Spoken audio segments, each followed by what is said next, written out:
Deep in the bowels of Belarus, something wicked is stirring. Russia's favourite puppet nation is building up on its borders.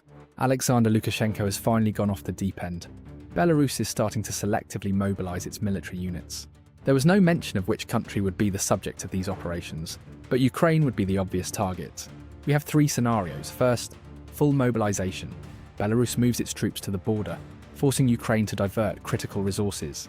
Scenario 2, an attempt against the Ukrainian capital city of Kyiv, a path that's less than 170 kilometers from the border. And Scenario 3, raids into western regions like Lviv to sabotage logistical routes and delay Western weapons. Whether Lukashenko is really in control or just Putin's puppet remains to be seen.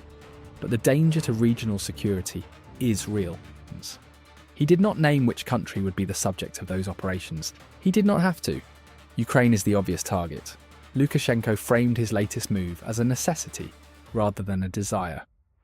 We will selectively mobilize units in order to prepare them for war. God willing, it can be avoided, the Belarusian leader said. You can read a lot into those words. Is Lukashenko trying to position Ukraine as some sort of aggressor that is forcing Belarus into an inevitable war? Or is he quietly saying that his puppeteer in the Kremlin is putting pressure on him to get involved in the Ukraine war, and that he knows he will have to jump as soon as Putin tells him to?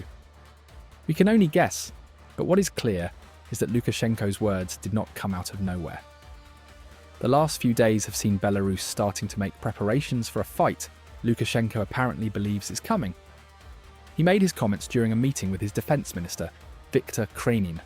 That meeting was held in the wake of military readiness checks that United 24 media says involved 6,000 reservists and military personnel. Those drills were used to assess the combat readiness of the troops, as well as the logistical and transportation procedures Belarus has in place if it ever does go to war. Other things came out of that meeting with Krainin that offer further insight into where the mad mind of Lukashenko is right now. An unrelenting focus on the modernization of the Belarusian army seemed to be high on his list. It is impossible to accomplish defense objectives without equipping our troops with modern weapons, he said. We must have weapons that we can actually use, that we know how to operate. That phrasing reads almost like an admission that Belarus is operating with old equipment its own soldiers do not fully understand. Lukashenko also discussed a 5-year plan for his country's military. It is important that the implementation of the program let us, over 5 years, increase the share of modern systems in the armed forces to nearly half, 45%. He also used the meeting to emphasize that airstrikes and modern weapons alone would not be enough in the fight to come. A ground operation, the Belarusian president said while speaking in the deliberately vague context of modern war, would always be needed. The message is clear. More modern weapons, more training in how to use them, more combat-ready soldiers. Lukashenko is saying it in a bunch of different ways, but every word out of his mouth over the last couple of days can be boiled down into a single statement. Belarus needs to be ready for a fight, and that fight is going to be with Ukraine. We started to see evidence that Belarus was preparing for something dark in the weeks before Lukashenko made all of these proclamations. On April 17th, the Kyiv Independent reported on comments from Ukrainian President Volodymyr Zelensky. According to Zelensky, Belarus has been building new roads and setting up artillery positions along the border it shares with Ukraine to the north, which led Zelensky to declare, "We believe that Russia will once again attempt to drag Belarus into its war." That may give us the real answer to what Lukashenko meant when he said that, God willing, the war to come could be avoided. This isn't really about Ukraine. It is about Putin wanting more meat for the grinder. The sad part for Lukashenko is that he knows modernization of the Belarusian army will only make it a more useful asset for Putin. And when that happens, there are 3 scenarios that could present a clear danger to Ukraine, perhaps as much for the impact they would have on Ukraine's defense of its own territory against Russia as for the direct threat Belarus and its army pose. Before we dig into those scenarios, you may be wondering if it is really possible that Putin will push Lukashenko into participating in the Ukraine war. The simple answer is, of course he would. He has done it before. Lukashenko is the closest ally Putin has in Europe, especially now that Viktor Orban has been ousted from the seat of power in Hungary after 16 years of rule. The alliance between Belarus and Russia is as one-sided as they come. And that was proven when Putin launched his full-scale invasion of Ukraine in February 2022. Just a couple of weeks before the invasion began in earnest, the BBC was reporting on Russia staging joint military drills with Belarus. Those drills came at a time when Russia had amassed around 100,000 soldiers close to Ukraine's borders, even as Putin lied through his teeth and said Russia had no plans to invade Ukraine. Soon after those 10 days of drills concluded, Russia did what it said it was not going to do, and Belarus played a massive role. Some of Russia's forces invaded Ukraine by crossing the border via Belarus, meaning Lukashenko allowed his country to become a staging ground for Putin. Lukashenko himself admitted as much in August 2023, though he went to great pains to stress that not a single Belarusian was involved in the invasion. Well, not a single one except the one who gave Russia the green light to use Belarus to invade Ukraine in the first place. And it is not like Lukashenko did that as a one-and-done favour. In December 2025, Al Jazeera reported that Zelensky had revealed that Russian forces were using ordinary apartment blocks in Belarus to launch attacks against Ukraine. Antennae and other equipment are located on the roofs of ordinary 5-story apartment buildings, which help guide Shaheds to targets in our western regions, the Ukrainian president declared. Belarus may be preparing for war right now, but the reality is that this is all an escalation of what Lukashenko has been letting Putin use Belarus to do since the moment Russia invaded Ukraine. What we are watching is a president trying to act like he is still in control, hence all the talk about preparing for a modern war, when he has actually diminished his own power to the point where he is being forced to push his country into a fight it should never have been involved in.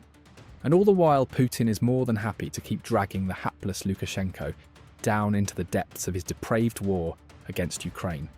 To Russia's president, Belarus is not a nation with its own people and sovereign ambitions. It is simply territory Russia can use to open up a new front in the war with Ukraine. Slowly but surely, Putin is whittling away at Lukashenko's power to the point where whatever Moscow wants, Moscow gets. The communications equipment installed on Belarusian rooftops is evidence of that. Putin knows Ukraine will want to take that equipment out, and doing so would involve a strike against Belarus. Russia's leader would love that. He could cast Ukraine as the villain for attacking an uninvolved country, and he could use such an attack to apply pressure on Lukashenko to finally send the soldiers in. Ukraine is too smart to attack Belarus directly, even if it has become a puppet state in Putin's invasion. Still, Lukashenko has clearly had a fire lit under him. He's not talking about being ready for war for no reason. Somebody has pulled his strings. And it is starting to look inevitable that Belarus is going to transform from a bit part player into a major problem in the Ukraine war. If that happens, there are 3 possible scenarios Ukraine has to be aware of. All 3 create clear danger. Before we explore those scenarios, if this is the kind of insight you want to see, make sure you are subscribed to the Military Show. We break it down like this every single week. So, 3 scenarios, some of which feed into others, but all of which pose problems. First, the scenario Lukashenko seems to be implying will happen sooner or later, the full mobilization of the Belarusian military. The statements that something like this is coming are already being made. The big question now is what happens next. In Ukraine's best-case version, Belarus mobilizes and moves its troops to its border with Ukraine, but does not actively cross it.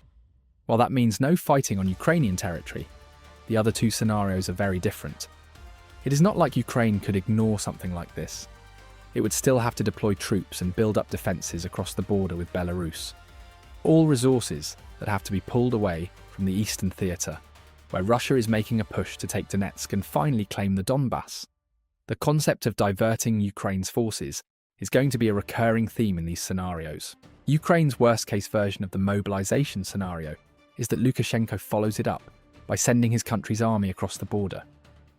Belarus may only be a small country with a population of under 10 million people, but it has mandatory military service for all adult males between the ages of 18 and 27, meaning it has built up a large pool of reserves to call upon if Lukashenko orders mobilization.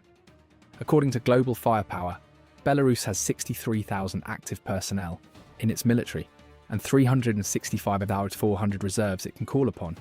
That is an army of over 420,000. And there are 55,000 paramilitary troops on top of that, which Ukraine would also have to worry about. Even if Belarus sends only a quarter or a third of that force into Ukraine, that is a serious problem. Where that force goes is the other issue Ukraine has to think about. And that leads us into the second and third scenarios.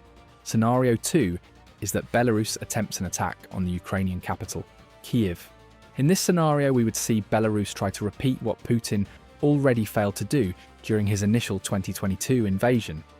That is no easy task, and it seems likely that a Belarusian invasion of Kyiv would result in heavy losses for Lukashenko's forces, as they came up against a far more battle-hardened Ukrainian military.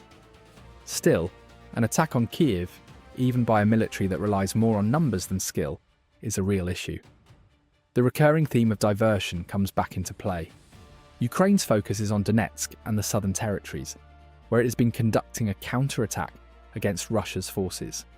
Ukraine also has forces stationed in northern regions like Sumy and Kharkiv, who are battling against Russian troops trying to create a buffer zone stretching between those regions.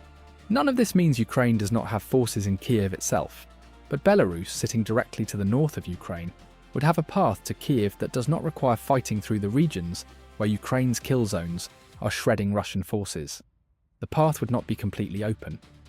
But the distance from Narolia in Belarus to Kyiv is less than 170 kilometers, as the crow flies. That is not a huge amount of ground to cover. Ukraine is preparing for this possibility, as you will see in a moment. But it would still be forced to divert troops and reserves from elsewhere, which could create gaps in the defences in priority regions Russia would happily exploit. Again, it all comes back to being the puppet for Putin. Lukashenko's poorly trained forces are unlikely to be impactful in terms of actually taking Kyiv on Russia's behalf. But they can certainly die in droves to bleed Ukraine's defences while Russia makes advances elsewhere. Belarus is a resource to Putin, nothing else. As for the third scenario, it is similar to the second, only with a slightly different goal. Belarus could send its soldiers streaming into Ukraine's western regions, perhaps as far as Lviv, which sits near the Polish border. This type of raid could accomplish a few objectives. First, it would be more stretched out than a direct push for Kyiv, so Ukraine would not just have to divert its forces, it would have to deal with the front line expanding from the already massive, now on 200 or so kilometres, it is now into a line that could stretch close to 2,000 kilometres. Belarus would be able to pull Ukraine's forces all over the map, and Ukraine would simply have to respond, because of the second goal this type of raid could accomplish: the sabotage of Ukrainian logistical routes in the rear. In this scenario, Belarus would likely favour infiltration tactics over a full-blown invasion. Small units would be sent to attack railway lines and roads or to destroy bridges. The idea would be to delay the flow of soldiers and materials to the Eastern Front, as well as potentially disrupting the flow of Western weapons into Ukraine. In short, Lukashenko's soldiers would be focused on slowing Ukraine down in regions Russia is not able to target right now. The knock-on effect in places like Donetsk would be pronounced, not just because Ukraine would have to move soldiers away from that region, but because sabotage by Belarus would make it harder to get the supplies the soldiers who remain need to defend their territory from Russia. Ukraine cannot ignore the fact that Belarus seems to be preparing for a massive attack, but the one thing Ukraine knows well is that Belarus is not a strong military nation.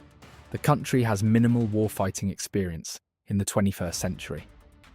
It tried to get involved in the first Libyan civil war back in 2011, only to end up on the losing side.